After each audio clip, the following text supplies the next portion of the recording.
Lebih dari 2,5 juta tahun yang lalu, planet bumi ini dihuni oleh berbagai spesies manusia. Yang satu di antaranya yang dapat bertahan hingga hari ini adalah Homo sapiens, yang melahirkan sebuah peradaban kehidupan manusia di planet ini hingga melahirkan 7 miliar umat manusia.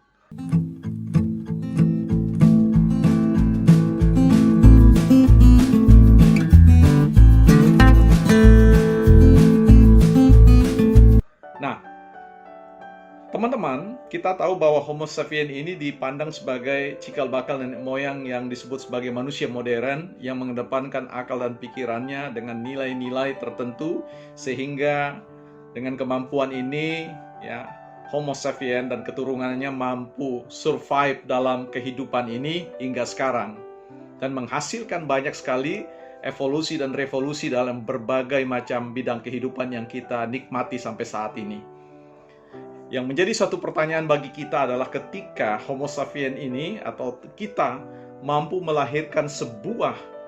peradaban baru yang kita sebut sebuah peradaban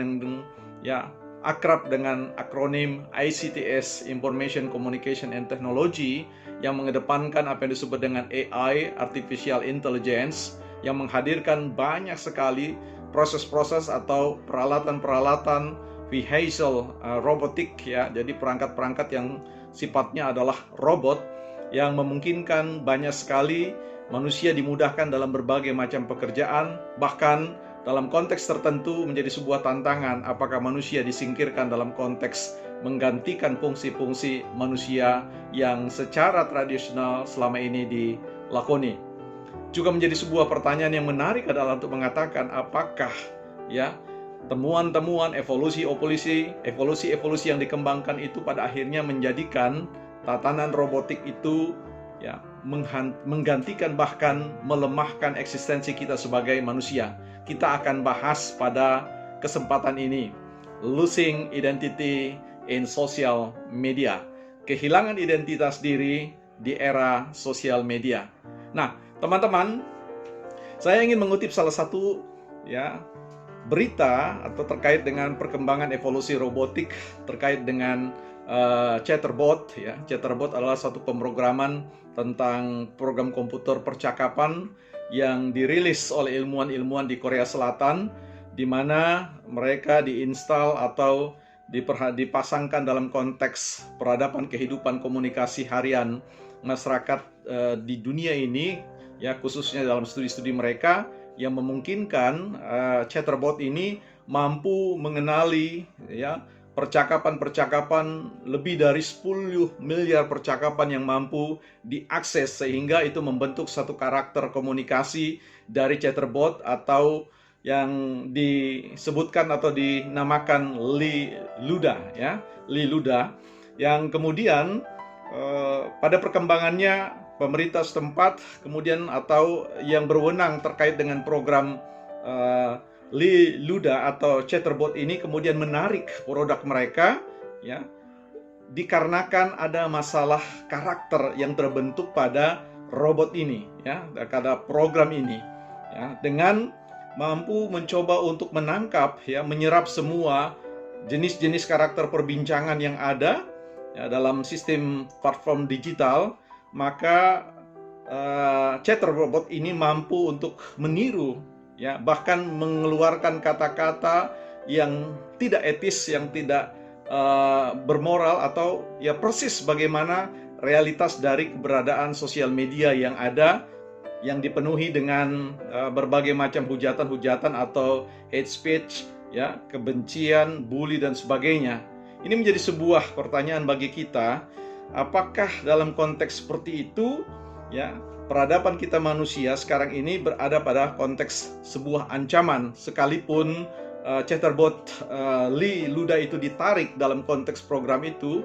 tetapi bagaimana pertanyaannya dengan kita yang sudah menghuni sebuah habitus baru atau lingkungan baru, dan kemudian kita membangun sebuah kebiasaan hidup di ruang yang namanya sosial media, yang teman-teman sudah tahu sendiri bagaimana karakter ruang media sosial yang sekarang ini ya di-drive atau didefinisikan oleh apa yang disebut dengan sistem algoritma,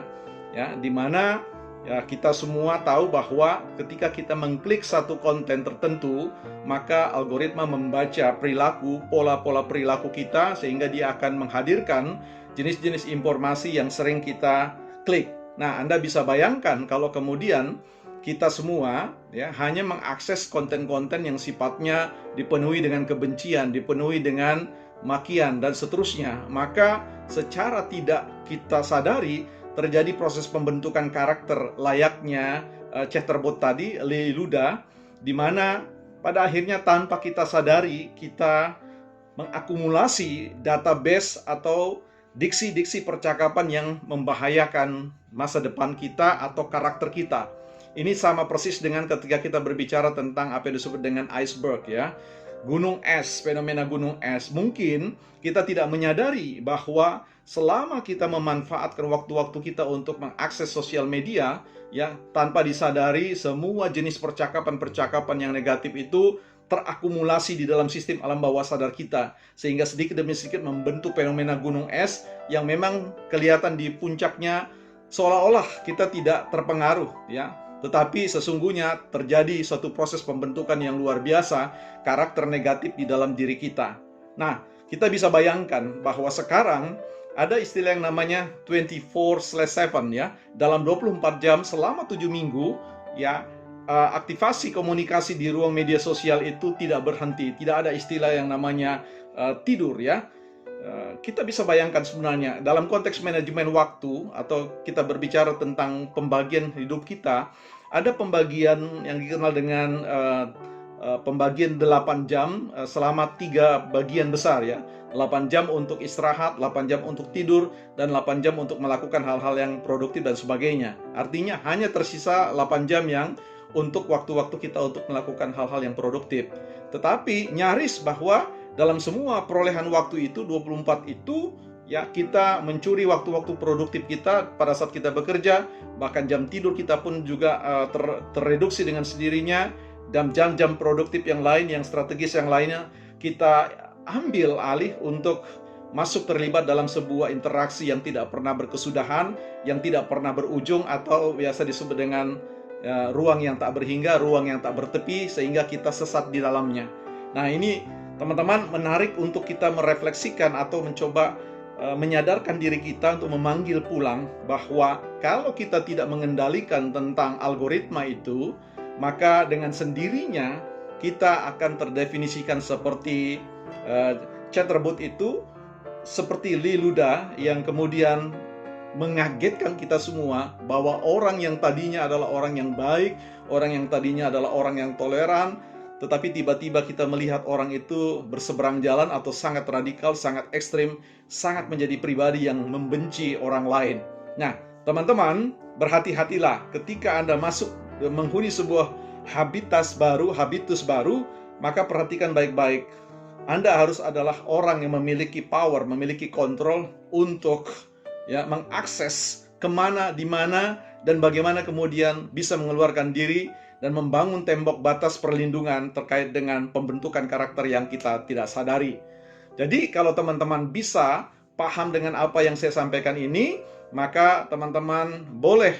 ya, dengan cerdas, dengan smart, bagaimana membangun sebuah peradaban baru, kehidupan Anda, mendefinisikan siapa diri kita di dalam ruang media sosial, yang kemudian tentu kita mengharapkan bahwa kita dapat menyerap. Kalau tadi program chatterbot Liluda itu menyerap banyak pikiran-pikiran atau perkataan-perkataan, diksi-diksi negatif, maka kita berharap bahwa ada banyak pelaku-pelaku konten sosial media yang memproduksi atau disebut dengan konten kreator, mampu memproduksi bahasa-bahasa yang humanis, bahasa-bahasa yang wise, bahasa-bahasa yang benar-benar respect terhadap kehidupan umat manusia. Kalau itu dapat kita kerjakan, maka sebenarnya kita dapat memanfaatkan, merayakan, menselebrasi kehidupan atau peradaban teknologi yang dihadirkan kepada kita untuk benar-benar membuat kita tetap menjadi